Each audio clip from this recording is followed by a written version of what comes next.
The West Virginia Legislature has spoken on the issue of COVID-19 blanket legal immunity as Senate Bill 277 garners House approval and heads to the desk of Governor Jim Justice. We'll discuss what you need to know about this legislative action and how it impacts West Virginia families. Welcome to AARP West Virginia's weekly wrap, a look at what happened during the past week at the West Virginia Legislature as we take a deeper dive into the issues important to 50-plus West Virginians and their families. I'm Tom Hunter. On the 28th day of the West Virginia Legislature's 2021 60-day regular session, the West Virginia House of Delegates debated amendments to legislation that provides blanket legal immunity to businesses and healthcare providers related to the COVID-19 coronavirus pandemic. During the House of Delegates floor debate on this legislation, delegates, through a primary amendment by Judiciary Chair Delegate Moore Capito of Kanawha County, address the issue of intentional harm in the legislation.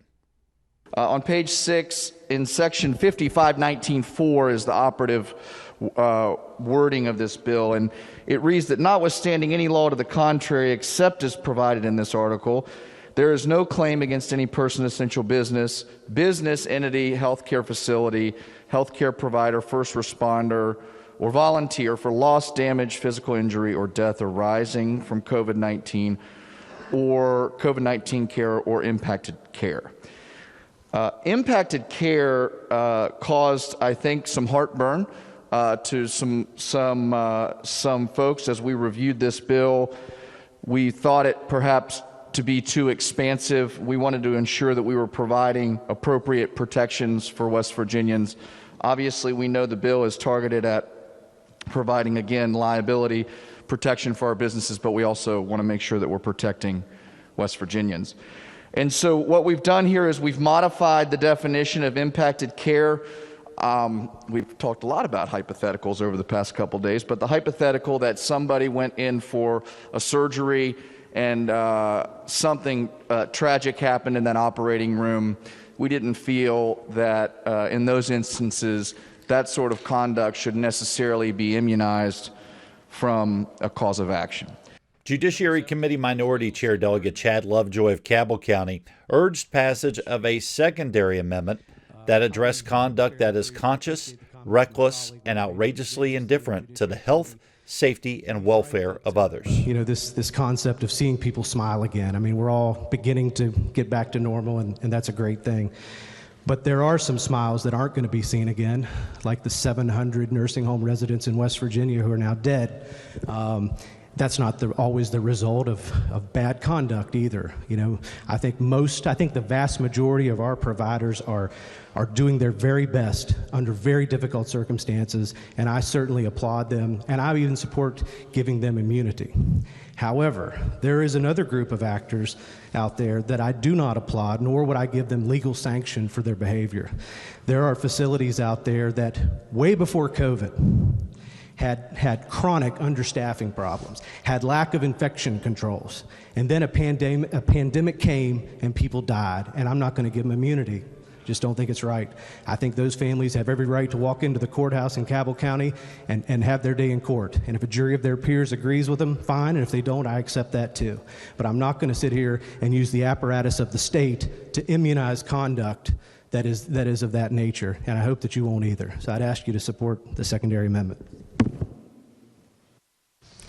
The question now before the House then is the secondary amendment. Those in favor, roll call vote was demanded. Is the demand sustained? Demand is sustained. The question is, shall the secondary amendment be adopted? Those in favor of adoption will vote aye. Those opposed will vote no. The clerk will prepare the machine.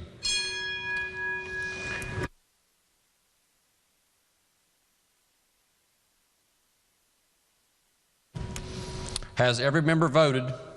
If so, the clerk will close the machine and ascertain the result. On that question, there were 31 ayes, 67 nays, and 2 members absent or not voting.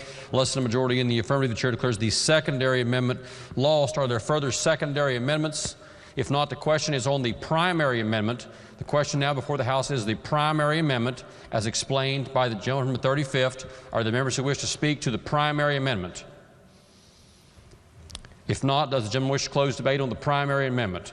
If not, then the question is, shall the primary amendment be adopted? Those in favor of adoption will say aye. Aye. Those opposed will say no. The ayes have it. The chair declares the primary amendment adopted. Are there further primary amendments? If not, the bill will be advanced to third reading.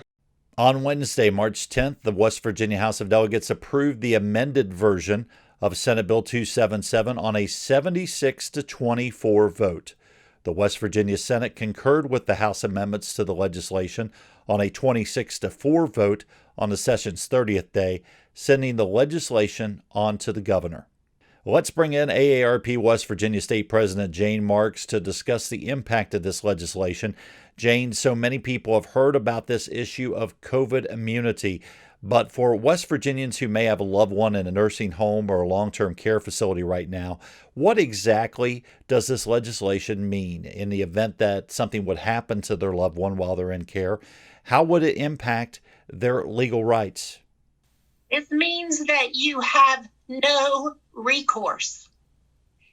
If there's any way that the facility or the medical provider can blame COVID, you have absolutely no recourse. And that's extremely unfortunate. As you know, Tom, my mother was in long-term care, both assisted living and skilled nursing facility. And I will say that for the most part, these facilities do their best. I will say that things happen.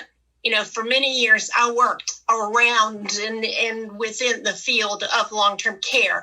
And so I've been around this for 20 years now, not only as a professional, but as a family caregiver. Things happen. And many of these folks have people like me. I was there every day to check on my mother, but sometimes things were overlooked.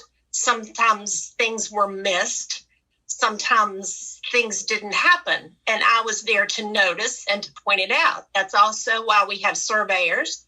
That's also why we have the ombudsman program. For the time of COVID, none of this has been there. Those eyes have not been there. No one has been in those facilities to see what might be missed. That's very unfortunate. It's also sad and disappointing. Those folks who live, that's their home. That's their home in that facility. And they must trust the rest of us for their care. They pretty much have no independence and aren't able to see to their own care. So they trust the rest of us. And I'm very disappointed with this piece of legislation. Now, we know that Delegate Lovejoy did a fabulous job in pointing out some deficiencies in this piece of legislation. And we know that leadership, Chairman Capito, worked on some amendments to make this legislation a bit tighter. But it's very sad and disappointing because it feels like we don't value these people who are at our mercy. It feels like we're not paying attention to them. We also know that this piece of legislation starts last January. We didn't have COVID reported in any facilities till mid-March. So anything untoward that may have happened between January 1st and mid-March can now be let go because of COVID. This piece of legislation has no end. Therefore, my question would be, in 10 years and something unfortunate happens, can we blame COVID? That seems a bit broad. It seems that we're protecting institutions and businesses more than we're protecting very vulnerable people, and that makes me sad. Jane, we appreciate your insights on this issue. Being a former caregiver yourself and having worked very closely with families with loved ones in long-term care over your professional career, you bring an important voice to this issue, and we appreciate you sharing that with us. Tom, and we want to make the point here at AARP that we know some folks did their darndest and did their best. Some folks didn't. And is it fair that they get to slide? I don't think so. I think our loved ones are too important for that. Well, that brings to a close our weekly legislative wrap for Sunday, March 15th, 2021. Stay up to date with the very latest info on the issues important to 50-plus West Virginians and their families by following AARP West Virginia on our social media channels or by visiting us online at aarp.org/WV.